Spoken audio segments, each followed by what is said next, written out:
Bueno, entonces, la clase pasada vimos un poco, a ver, la definición de los semiconductores.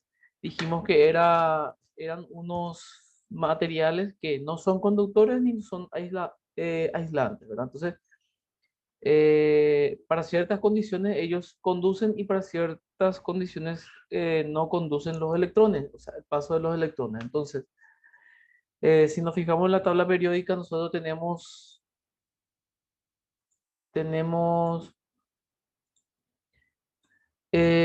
marcado aquí dos elementos que son conocidos como el silicio y el germanio, ¿verdad?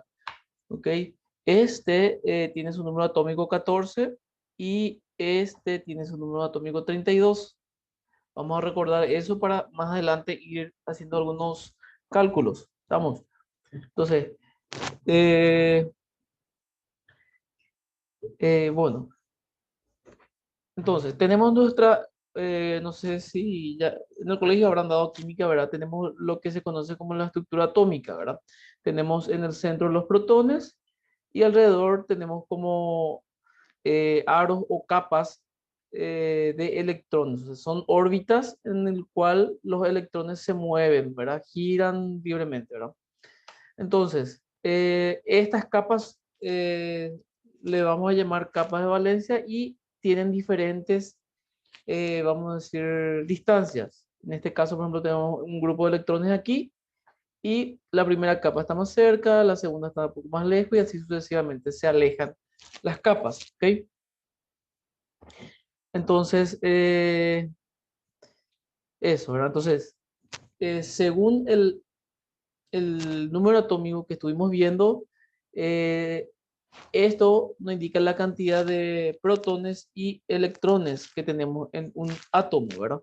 Entonces, si aquí me dice que en el silicio yo tengo 14 electrones y 14 protones, quiere decir que acá hay 14 y en estas órbitas hay 14 electrones en total, ¿ok? Bueno, ¿para qué nos sirve? Bueno, básicamente lo que vamos a hacer ahora con esta estructura atómica es identificar de por qué los semiconductores se comportan de esa forma, ¿verdad? Vamos a ver eh, vamos a decir, la teoría, la base científica de por qué se comporta en los semiconductores con esa propiedad, ¿ok? Entonces, vamos a pasar primeramente, antes de entrar a los semiconductores, vamos a pasar a los conductores. En este caso tenemos aquí la estructura de un cobre, ¿verdad? Del cobre, el material del cobre, ¿verdad? Entonces acá nos dice que su número atómico es 29, entonces quiere decir que alrededor de los protones hay 29 electrones, ¿ok? ¿Y cómo eso se ubica, verdad? Porque hay una regla que dice que la cantidad de electrones es igual a 2 por el número de la capa elevado al cuadrado, ¿ok? Entonces, si yo tengo la primera capa, voy a tener 1 al cuadrado es igual a 1 por 2 es 2. O sea que en la primera capa yo voy a tener 2 electrones, ¿ok? 2 electrones. Entonces tengo primera capa, 2 electrones. En la segunda capa voy a tener 2 elevado al cuadrado, va a ser igual a 4 por 2 8, ¿ok? Entonces, en la segunda capa van a existir 8 electrones, ¿ok? Entonces acá tengo uno, 2, 3, 4, 5, 6, 7, 8. Están todos, ¿ok? Entonces esta es la segunda capa. Y si se fijan acá, acá ya tenemos en total 10 electrones, ¿verdad? El número atómico me dice que tiene que tener 29, ¿ok? Entonces seguimos eh, agregando más capas. Entonces la tercera capa voy a tener 3 al cuadrado es 9 por 2 18. Entonces me dice que en la tercera capa voy a tener 18 electrones. Entonces eso se distribuye en la tercera capa, ¿ok? Que son estos, ¿ok? Bueno, entonces en total tenemos acá 28 electrones hasta ahora. ¿Y qué no quiere decir eso? Que para la cuarta órbita o capas me va a sobrar solamente un electrón. O sea, para la cuarta capa va a existir solamente un electrón. ¿Por qué? Porque así 28 más uno nos da 29, ¿verdad? Que es el número atómico del cobre. Entonces, por eso aquí tenemos un solo electrón. ¿Y cómo se comporta el átomo? O sea, a nivel molecular, ¿verdad? El electrón tiene carga negativa y los protones carga positiva. Entonces, los polos contrarios se atraen, ¿ok? Entonces, quiere decir que en, en este electrón y en este protón hay fuerzas que se atraen, ¿ok? Entre sí. Cuanto más cerca están una de otras, más mayor es la fuerza, ¿ok? Entonces quiere decir que aquí hay una fuerza que es muy grande, ¿ok? Luego, de aquí a aquí van disminuyendo la fuerza, cada vez más chica es la fuerza, ¿ok? Y así sucesivamente. Cuando más lejos está la órbita o la capa, es más chica la fuerza, ¿ok? Entonces quiere decir que eh, la fuerza de atracción entre las capas que están más cerca son más fuertes y eso hace que sea imposible o muy difícil de separar o quitar estos electrones de esa órbita. Sin embargo, las capas que están más alejadas tienen menor fuerza y son más fáciles de desprender esos electrones. Por eso este electrón que está acá eh, es fácil de mover, ¿ok? Y hace que un electrón venga, choque por este, hace que se desprenda y vaya a otro lugar donde haya otro electrón, ¿verdad? O sea, una necesidad, porque en el momento de que esto se desprende, hay acá se llama un hueco, ¿ok? Al existir un hueco, básicamente cualquier electrón que se desprendió de otro átomo puede venir y ocupar ese lugar, ¿ok? Entonces, de esa forma se generan el movimiento de los electrones, ¿verdad? Que es lo que a nosotros nos interesa para la conductividad o para que nuestro material sea conductor, ¿ok? Entonces, este es el caso de un conductor, ¿verdad? Que es el cobre. El oro también es un conductor, ¿ok? Entonces, el oro, por ejemplo, tiene una, dos, tres, cuatro, cinco capas, ¿ok? En el cobre nosotros teníamos cuatro capas, una, dos, tres, cuatro. La cuarta capa es la que hace la circulación de la corriente o de los electrones, ¿verdad? En el oro es uno, dos, tres, cuatro, cinco. O sea que la quinta capa está mucho más lejos que la cuarta, ¿verdad? O sea, está más lejos que la cuarta y tienen varios electrones. Por eso al oro se le considera uno de los mejores conductores, ¿verdad? No se utiliza nada más porque obviamente el costo del oro es muy elevado para usar en una placa electrónica, ¿verdad? Entonces, el oro es un buen conductor, ¿ok? Bueno, entonces, vimos el caso del cobre. En el caso mm, del silicio, nuestro número atómico es 14, ¿ok? Entonces, vamos a hacer el cálculo teníamos que número de electrones es igual a 2 por el número de capa al cuadrado. Teníamos que el silicio es igual a 14 electrones, ¿ok? Entonces la capa número uno es igual a 2 electrones, capa número 2 es a 8 electrones, capa número 3 es igual acá ya tenemos 10, ¿verdad? Si ponemos una capa completa va a ser igual a 18 electrones, ¿ok?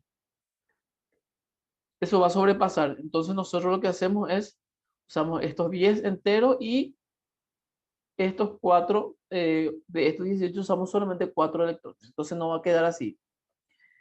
Nos va a quedar 4 electrones en la última capa, ¿verdad?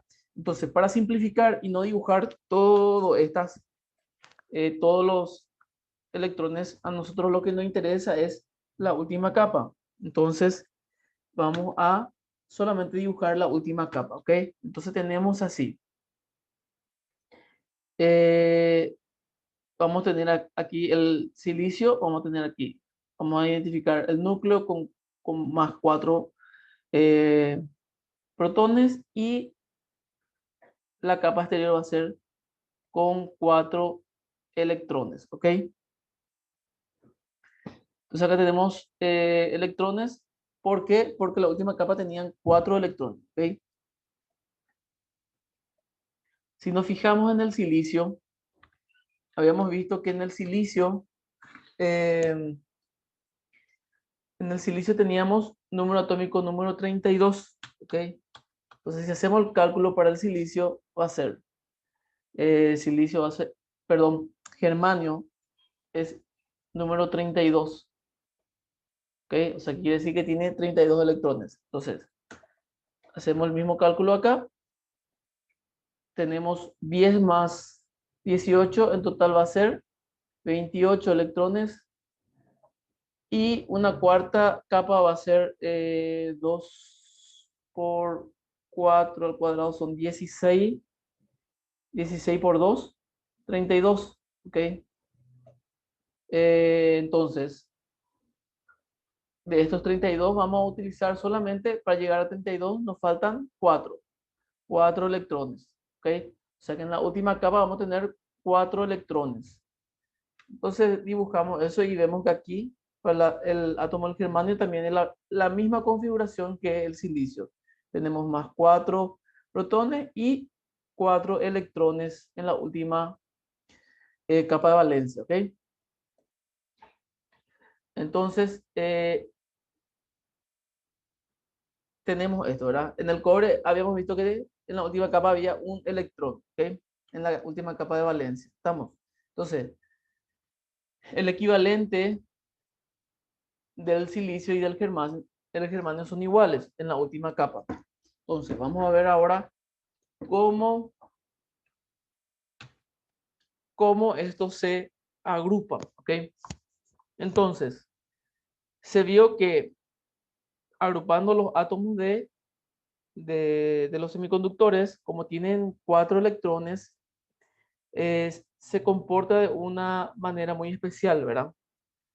¿Y cómo se comportan, verdad? Yo agarro y con átomo voy eh, juntando. Entonces, ¿qué pasa? Acá viene una órbita, acá tengo el núcleo, ¿verdad? Más 4 y tengo acá 4 electrones. ¿Qué pasa con estos 4 electrones?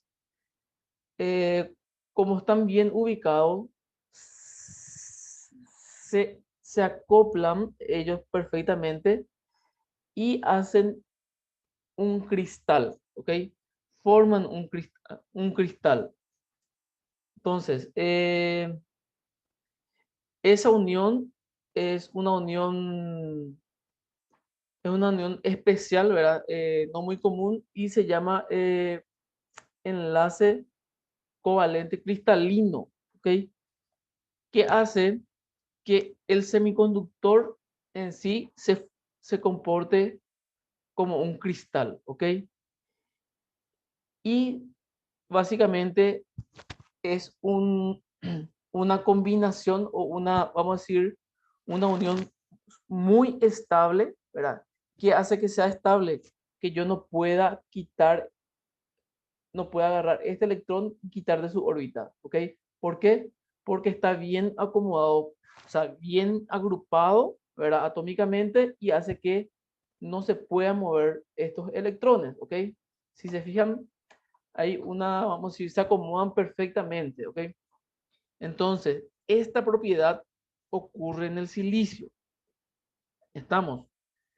Entonces, en su condición de cristal, ¿verdad? el silicio es un aislante, ¿ok? Puro. ¿Estamos? Eh, cuando nosotros, cuando el silicio se comporta como un conductor, y bueno, hay condiciones eh, físicas que hacen que esto se comporte como un conductor. Creo que, a ver un poco.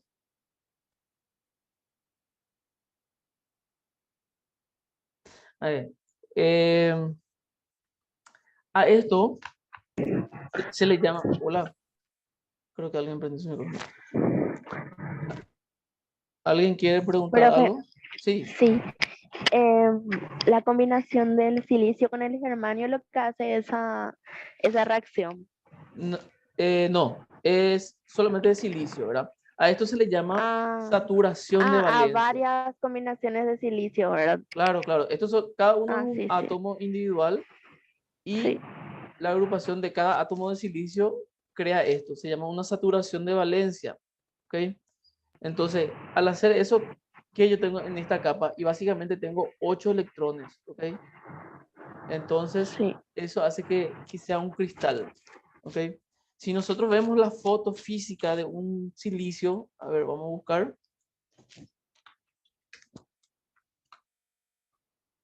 Silicio, si se fijan acá, ven que parece vamos a decir, un cristal, ¿verdad? Acá se nota mejor, ¿verdad? Parece un vidrio, ¿verdad? Entonces, es por la estructura atómica, ¿ok? Así se ve interna, o sea, así se ve un silicio, ¿ok? Y así ya es en el integrado, vamos a decir, ¿verdad? Bueno, entonces, ¿qué hace que bueno, se llama saturación de valencia, ¿ok? Nosotros vamos a conocer nomás como un sistema o una estructura estable, ¿verdad? Que hace la estabilidad que no haya electrones libres, o sea, que no se puedan desprender los electrones y por ende eso hace que no circulen los electrones y eso significa corriente eléctrica, ¿ok? Entonces, bueno, entonces decimos que idealmente a 0 grados Kelvin el semiconductor sería un aislante, ¿verdad? Porque todos los electrones están formando enlaces. Pero al crecer la temperatura, algún enlace covalente se puede romper y quedar libre un electrón, ¿verdad? O sea que cuando se calienta el silicio, ocurre esa inestabilidad y hace que de repente se pueda mover los electrones hacia un sentido, ¿verdad? El hecho de liberarse un electrón deja un hueco en la estructura cristalina, que acá se ve, acá tenemos un hueco, ¿verdad? Entonces, de esta forma, dentro del semiconductor encontramos electrón libre, pero también hay un segundo tipo de portador hueco positivo, ¿ok? Bueno, vamos a considerar nomás que al aumentar la temperatura, ¿verdad? Ocurre una inestabilidad y se puede llegar a ser un conductor el silicio, ¿ok?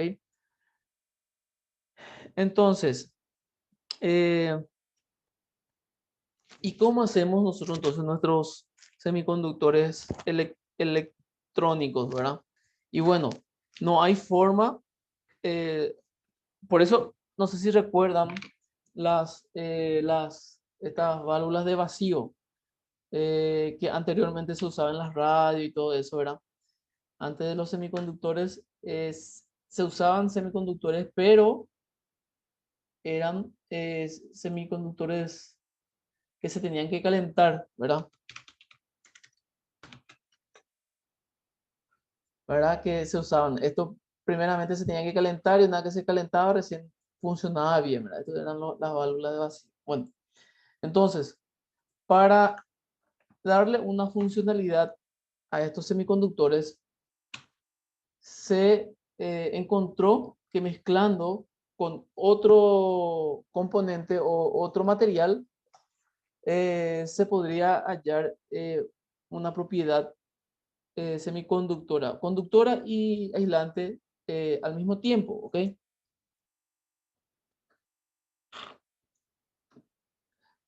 Y a eso, bueno, a eso se le llamó semiconductor extrínseco, ¿ok? Entonces, vamos a definir primeramente un semiconductor intrínseco, ¿ok? Bueno, se define, bueno, indica un material semiconductor extremadamente puro que contiene una cantidad insignificante de átomos de impureza. O sea que cuando hablamos de semiconductor intrínseco, estamos hablando de semiconductores puros. O sea, si hablamos de un semiconductor de silicio, es silicio 100% o germanio 100%, ¿ok? Esto no nos interesa tanto, ¿verdad? Nosotros ahora mismo, ¿verdad? A nosotros lo que nos interesa es semiconductor extrínseco, ¿ok? El semiconductor extrínseco se le han añadido cantidades controladas de átomos impuros, ¿ok? O dopado, ¿ok? Se le llama dopado también a esto, ¿verdad? Para favorecer la aparición de electrones tipo N o de huecos tipo P, ¿ok? Entonces acá ya vamos a hablar de dos cosas. Primeramente, los semiconductores extrínsecos son semiconductores que son dopados o son mezclados con otro material, ¿verdad? Para favorecer la aparición de electrones tipo N o huecos, ¿verdad? Entonces, ¿cómo se hace eso? Y bueno, y se mezcla eh, con átomos que en su última capa tenga 5 electrones o 3 electrones. ¿Ok? Acá, por ejemplo, tenemos el arseniuro. Arseniuro creo que es. Vamos a ver un poco. Ah, ese es arsénico. ¿Ok? Se mezcla con el arsénico. ¿Para qué? Y básicamente para darle arsénico. Tiene 5 electrones de valencia eh, en su última capa. ¿Ok? Eso ya sabemos. Ustedes pueden después revisar para hacer el número atómico por la cantidad de electrones. ¿Ok? Entonces, asumimos que tiene 5 electrones, ¿ok? Entonces, acá es más 5 protones y 5 electrones. Acá va a ser 1, 2, 3, 4 y 5, ¿ok? Esta es su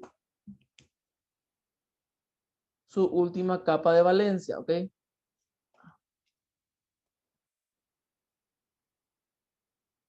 ¿Ok?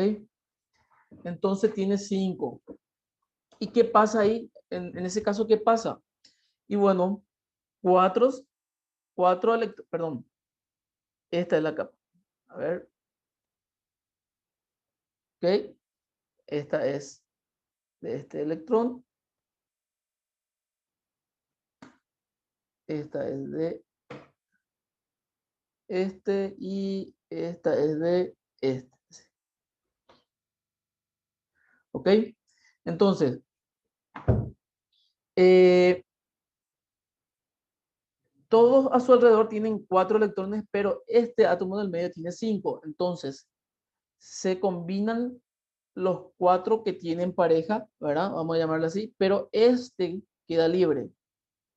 Este queda libre. Y ese electrón es el que nos sirve eh, para tener una propiedad de un exceso de electrones y que circule corriente por él, ¿ok? Entonces, a este tipo que tiene, o sea, a esta mezcla o este dopaje de silicio con arsénico, ¿verdad? En este caso de arsénico, ¿verdad? Puede ser otro material que tenga también un electrón de más. Tenemos un material que tiene un exceso o tiene vamos a llamarle un, eh, vamos a decir que tiene electrones de más, ¿ok? ¿Ok? o sea que le sobra electrones. Y los electrones son cargas negativas, ¿verdad? ¿Verdad? Entonces, este tipo de material vamos a llamarle material tipo N o negativo, ¿ok? Estamos. Entonces, si mezclamos el silicio, ¿verdad? Con un material que tiene 3 electrones en su última capa, por ejemplo, el aluminio, ¿verdad? Entonces vamos a conseguir un electrón, o sea, un electrón con 3 electrones, o sea, perdón, un átomo con 3 electrones y solamente se van a combinar con 3 átomos de silicio, ¿verdad? Va a combinar acá, acá, acá y acá este no va a poder combinarse. ¿Por qué? Porque hay un faltante de electrón, ¿verdad? A esto se le llama hueco, ¿ok? ¿Estamos? Entonces, este hueco no es una carga positiva, sino es un faltante de electrón. Aquí falta electrón. O sea que hay una escasez de electrón y por ende cualquier electrón libre puede venir y ocupar ese lugar. ¿Estamos? Entonces, a esta combinación vamos a llamarle, o sea que comparado con el otro es más positivo. O sea, el tipo N es más negativo y este va a ser más positivo en el sentido de que tiene menos electrones que el otro, ¿verdad? Entonces, vamos a llamarle a este tipo de mezcla o dopaje un semiconductor tipo P, ¿ok? Porque es más positivo. Entonces, aquí tenemos los dos, los dos materiales que vamos a utilizar para nuestros semiconductores, o sea, para casi todos los semiconductores que vamos a estar viendo, ¿estamos?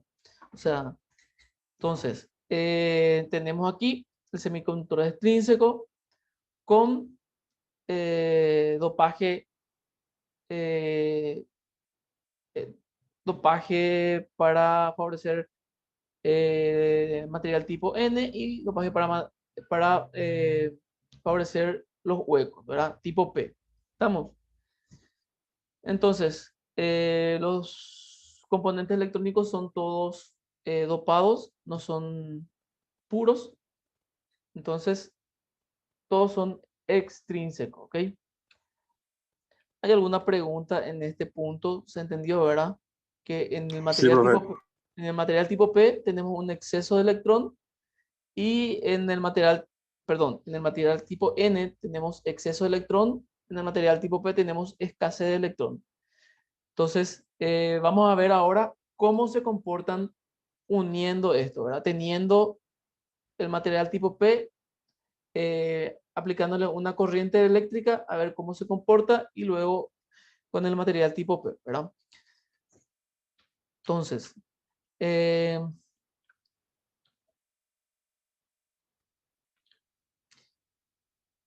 bueno, lo que estamos diciendo que en el material tipo N tenemos electrones libres. Estos puntitos son electrones libres, ¿ok? Y en el material tipo P tenemos huecos libres, ¿ok? Entonces, en este caso, en el material tipo N se hizo una mezcla con el antimonio y aquí tenemos el electrón libre, ¿verdad? Y en este caso, en el caso del tipo P, se hizo una mezcla con aluminio, ¿ok? Y acá tenemos el hueco, ¿verdad? Dijimos que el aluminio tenía 3 electrones y el antimonio tiene 5 electrones, ¿ok? Este está pareado. Bueno,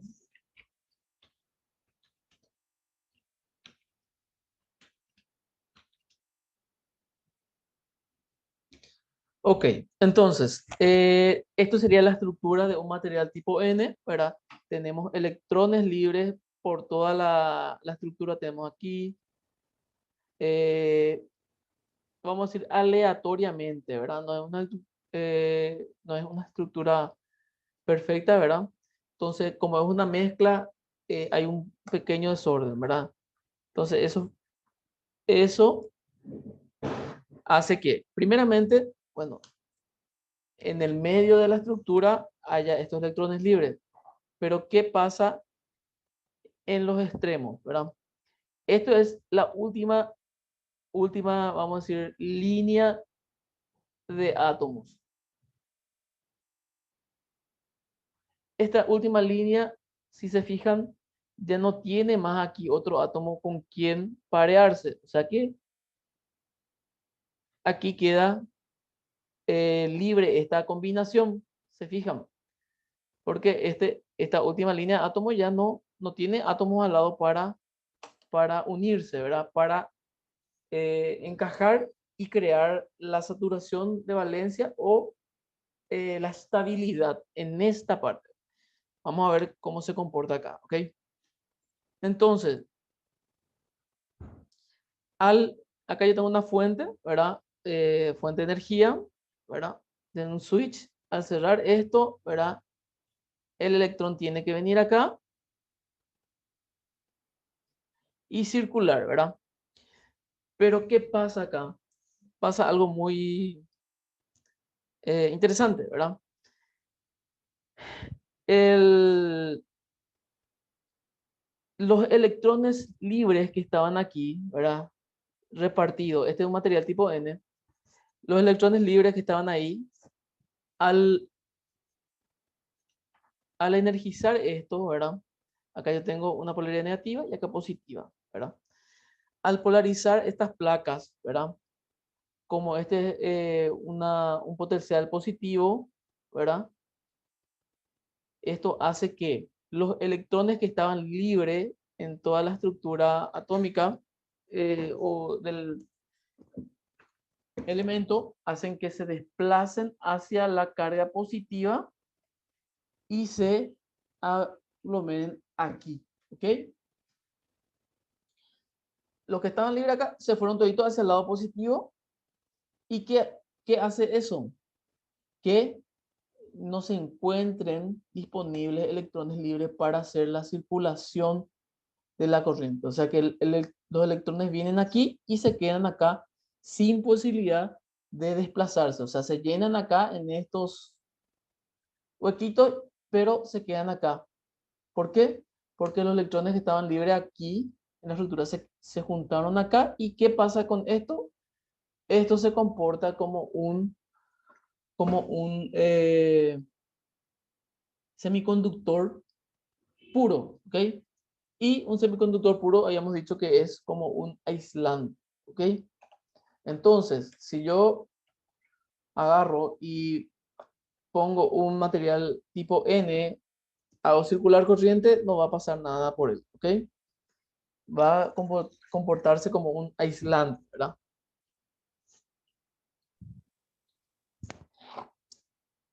Ahora, en el material tipo P, ¿cómo tenemos distribuido? Y tenemos, en vez de electrones, tenemos huecos libres. Acá tenemos distribuido por todo el lugar huecos libres, ¿ok? Entonces, en la estructura, entonces, cuando yo vuelvo a energizar esto, ¿verdad? Tengo mi fuente de alimentación, tengo mi placa negativa y positiva, ¿ok? Entonces, al encontrar huecos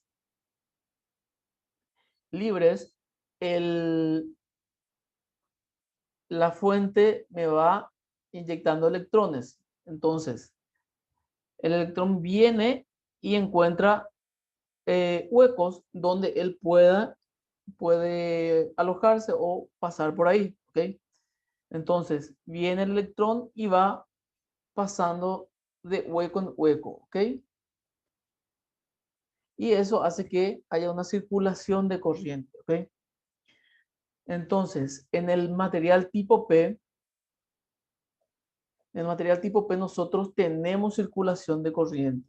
Estamos por eh, por la propiedad de los huecos, ¿ok?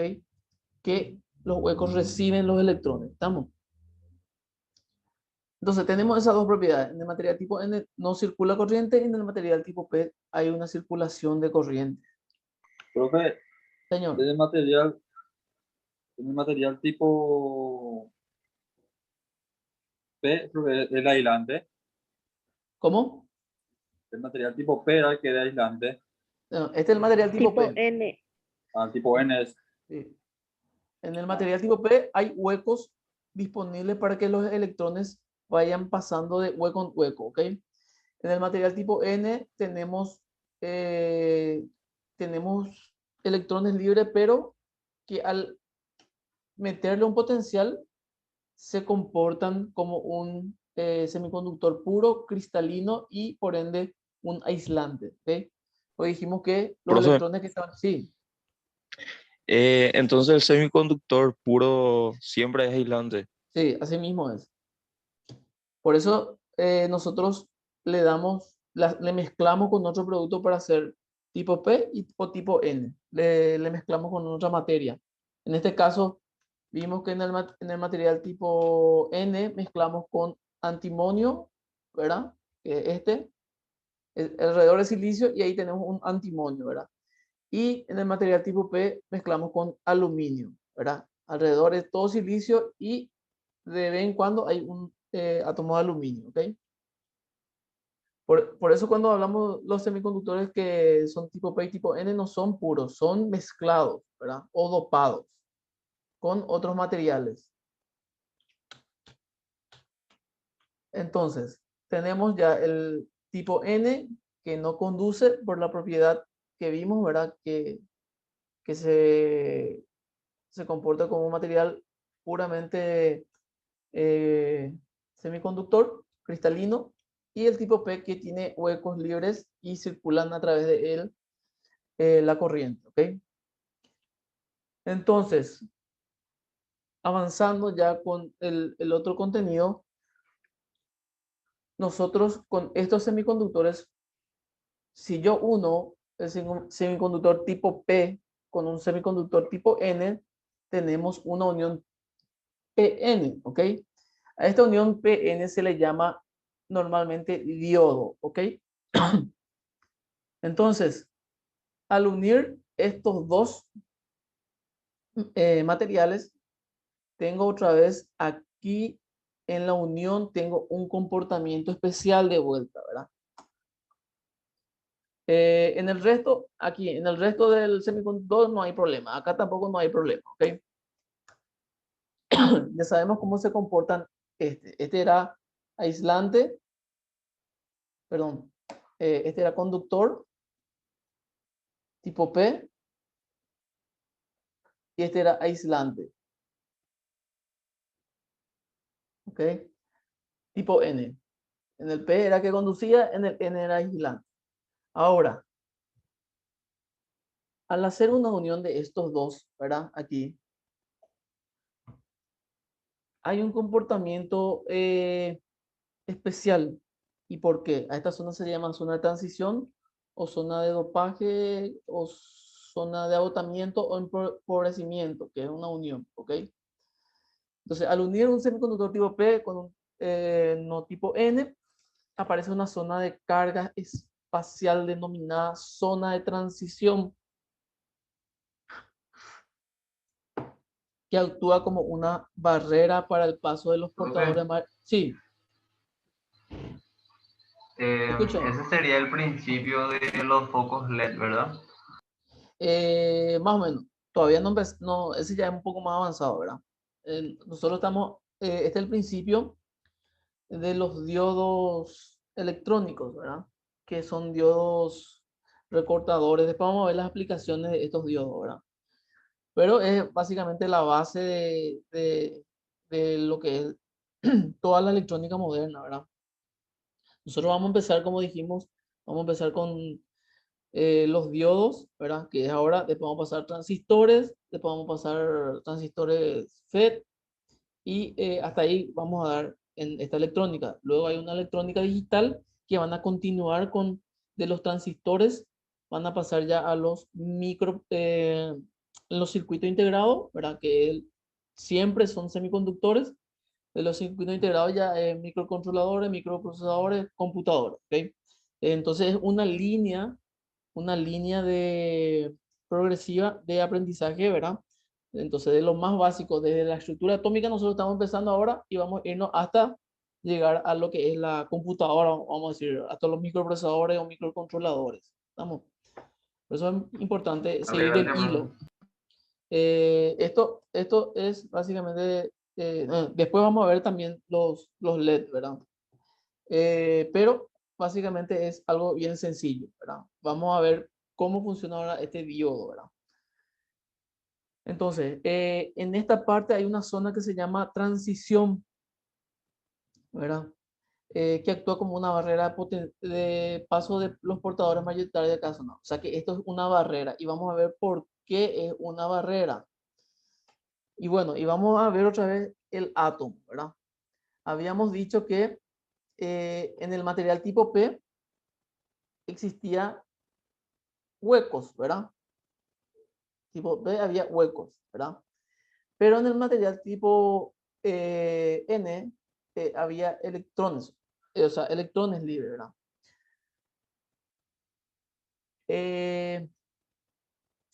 Habíamos dicho también, bueno, vamos a ver, vamos a considerar que acá tenemos un silicio, ¿verdad? El silicio tenía, vamos a ver otra vez acá su estructura. Acá. Habíamos dicho que en el borde del átomo no tenía con quién agruparse esta última capa de átomo, ¿verdad? Pero en este caso, en esta unión ocurre eso, ¿verdad? Que al unirse con otro material semiconductor y además con un material que tiene electrones libres y acá tiene huecos libres, ¿verdad? Entonces se complementan estos dos y se crea aquí un semiconductor puro, ¿ok? Y queda así. Si se fijan en esta parte, al mezclar esta parte, no, bueno, aquí en esta unión, ¿verdad? Si se fijan, no hay electrones libres ni no hay huecos. O sea que es un semiconductor puro en esta zona, ¿ok? A partir de acá recién ya hay hueco, acá ya hay otro electrón libre, ¿verdad? Pero en la unión no existe hueco y no existe electrón libre. ¿Qué hace eso que se comporta ahí con una capa que es un semiconductor puro? ¿Ok? Entonces, no, no pueden pasar electrones hacia acá ni electrones hacia acá, ¿ok? Porque es una barrera de un semiconductor, de un cristal, ¿ok? Entonces, ¿qué es lo que hacemos? ¿Qué es lo que se hace normalmente para vencer esa barrera? Y básicamente se eleva la tensión, ¿verdad? O sea, la corriente se le empuja, se le fuerza el paso, entonces, tipo, es como un lomo burro, vamos a decir, para los electrones, ¿verdad? O una montañita, ¿verdad? Hay que meterle más fuerza nomás y él pasa, hay circulación de corriente, ¿ok? Entonces, básicamente eso es lo que pasa, ¿ok?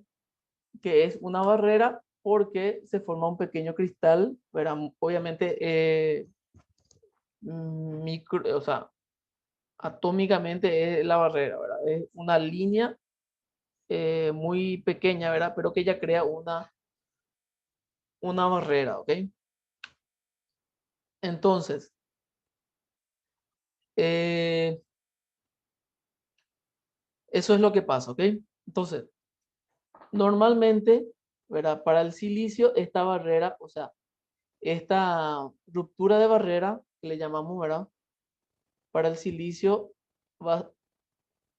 es aproximadamente 0,7 voltios y para el germanio es 0,3 voltios, ¿ok? Germanio 0,3. Creo que era 0,3. Vamos a ver.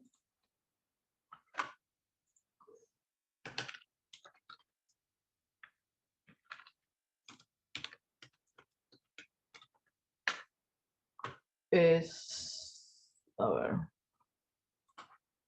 0,3 voltios, sí. Ok, entonces,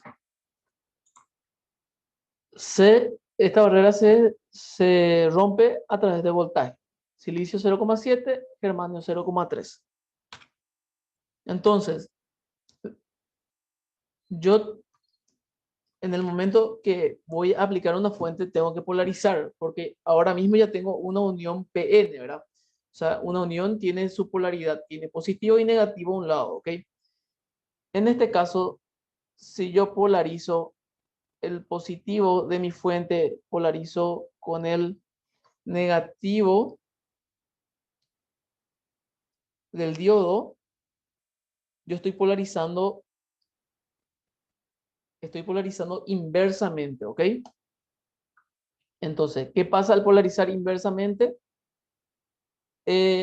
Ocurre, vamos a ver qué ocurre.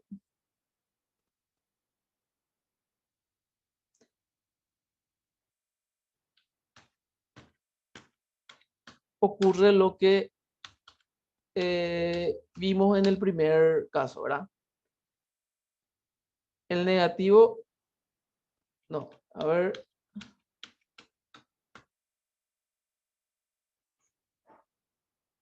Bueno, ocurre aquí que no hay circulación de corriente, ¿ok? ¿Ok? O sea que el diodo se comporta como un aislante, ¿ok? En este caso, la unión PN, ¿ok? En la polarización directa, que es el positivo de la fuente con el positivo del diodo, ¿verdad?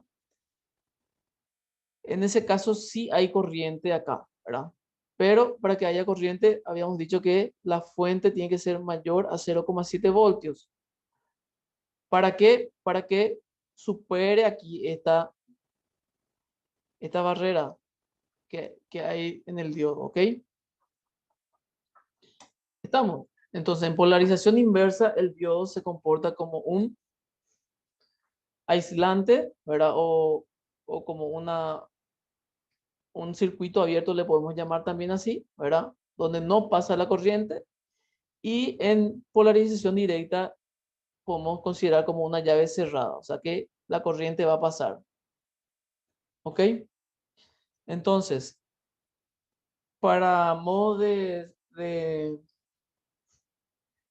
para, para reconocer gráficamente un semiconductor de unión PN, se simboliza normalmente de esta forma, ¿ok? Un triángulo con una rayita, ¿ok? A esto se le conoce como diodo semiconductor. Y aquí tenemos el ánodo y aquí el cátodo. ¿Estamos? Entonces, este va a ser positivo y este va a ser negativo. ¿Estamos? Ok, y básicamente eso es lo que hace el diodo. En la polarización directa, él tiene circulación de corriente y en la polarización inversa, él no tiene circulación de corriente. ¿Se entiende? ¿Se entiende esto? Sí, bro. Bueno, eso es básicamente no tiene mucha, no sé, ¿qué es lo que vamos a hacer tanto con eso, verdad? Eh, dirigir el sentido de la corriente, ¿verdad? Pero vamos a ir viendo ejercicios que, que se puede hacer muchas cosas con solamente un diodo, ¿ok? Y después vamos a ver los transistores que se puede hacer muchas cosas más, ¿verdad?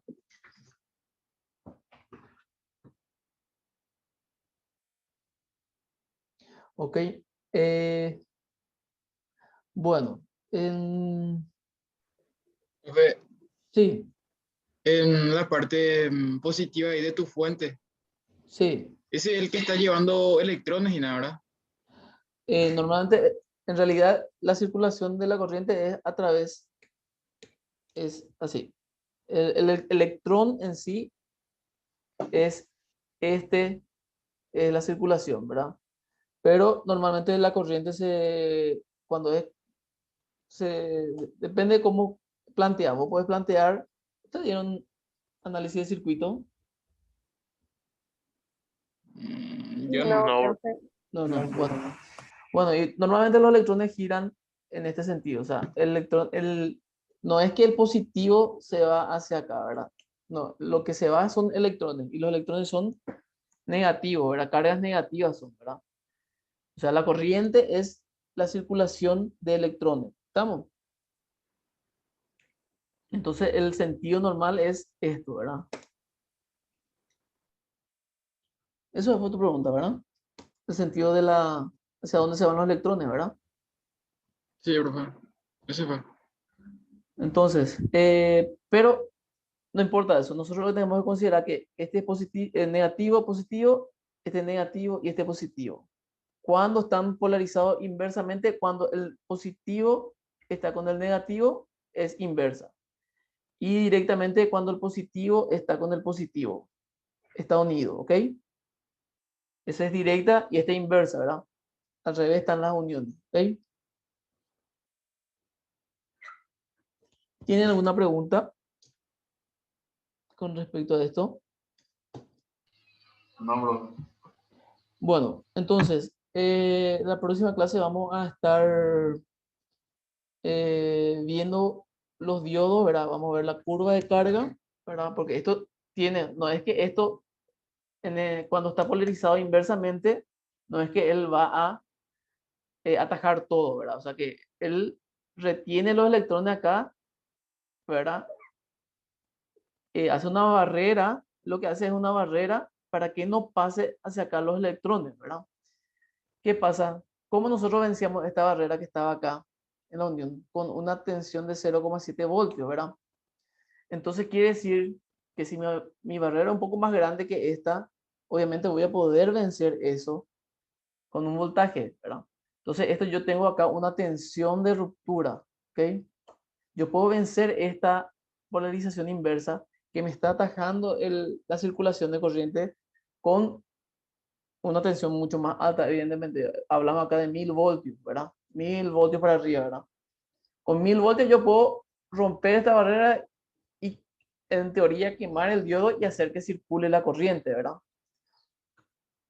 Entonces hay una curva de respuesta que es básicamente esta, ¿verdad? Así.